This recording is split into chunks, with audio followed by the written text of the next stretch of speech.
Hello guys, today we are going to study about blood. What is blood? Blood is a specialized body fluid in humans and in animals. Total quantity of blood in our body is 5 liter. Blood को हम दो components में divide करते हैं. One is cell and second is plasma. Cell जो है वो 45% होता है टोटल 5 लीटर का और प्लाज्मा 55% होता है.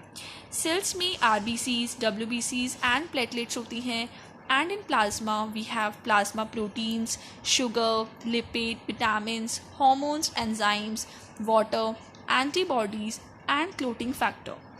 इसमें आपको एक चीज़ पता होनी चाहिए जिसमें हम ज़्यादा कंफ्यूज होते हैं कि सीरम एंड प्लाज्मा में क्या डिफरेंस है. सीरम क्या होता है कि जब हम प्लाज्मा में से क्लोटिंग फैक्टर्स को माइनस कर देते हैं, यानी कि ब्लड जब कोएगुलेट हो जाता है और उसमें अब कोएगुलेशन के बाद जो चीज़ बचती है उसे हम सीरम बोलते हैं. तो what is serum? Plasma minus clotting factor is serum. Serum कौन कौन सी क्लोटिंग फैक्टर्स जो है हम माइनस करते हैं जो आपको मेन याद होना चाहिए, that is 1, 2, 4 and 8. These 4 clotting factors mainly आपको याद होने चाहिए. अब ब्लड के इन कंपोनेंट्स को, सेल एंड प्लाज्मा को सेपरेट करने के लिए हमारे पास क्या क्या मैथड्स होते हैं.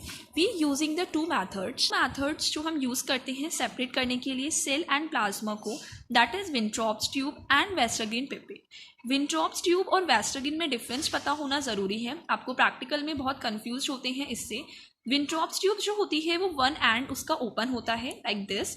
इसमें 1 एंड ओपन होगा और 1 एंड बंद होगा. जबकि वेस्टरगिन पिपेट में दोनों जो एंड्स होते हैं हमारे वो ओपन होते हैं. ठीक है.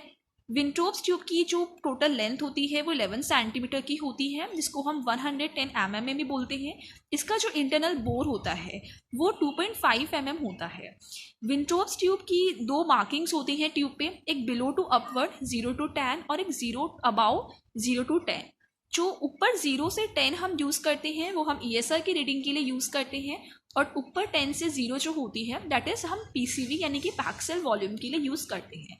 तो विंट्रॉप ट्यूब के 2 यूजेस हो गए, एक पैक्सेल वॉल्यूम और एक ES. स्टेट की हम विंट्रॉप के अलावा जो वेस्टरगिन पिपेट हमारे पास होती है उसमें टोटल जो उसकी लेंथ होती है वो 300 mm एंड 30 सेंटीमीटर होती है, जिसकी बोर भी 2.5 mm होती है. इसका सिर्फ एक यूज़ होता है कि इसको हम ESR के लिए यूज़ करते हैं. इसके जो दोनों एंड से ओपन है इसकी मार्किंग अबाउ 0 to बिलो 200 होती है. इसे हम वेस्टरगिन पिपेट, और इसमें जो मेथड होता है वो वेस्टरगिन मेथड के नाम से हम यूज़ करते हैं. वी हैव टू नो कि हम कैसे करते हैं ये मेथड.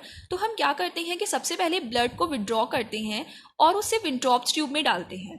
विंट्रॉप्स ट्यूब को हम हमेशा सेंट्रीफ्यूज करते हैं. तो उसमें ब्लड सैंपल जब सेंट्रीफ्यूज करेंगी तो ट्यूब में हमें इस तरीके से मिलता है, जो हमें 3 लेयर्स में डिवाइडेड मिलता है. सेंट्रीफ्यूज करने के बाद जो आपकी आरबीसीज होती हैं, जो एरिथ्रोसाइट्स होते हैं, वो नीचे सेडिमेंट हो जाते हैं, नीचे सेटल हो जाते हैं. प्लाज्मा जो कंटेंट होता है वो ऊपर मिलता है और वो अलग अलग कलर्स में मिलता है. लाइक येलो कलर आपको जॉन्डिस में भी मिलता है और नॉर्मली.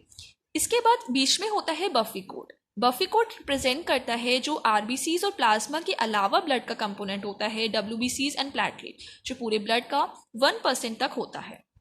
ठीक है. इसके बाद हमें ये पता होना चाहिए कि जो PCV हम पढ़ रहे हैं पैक्सेल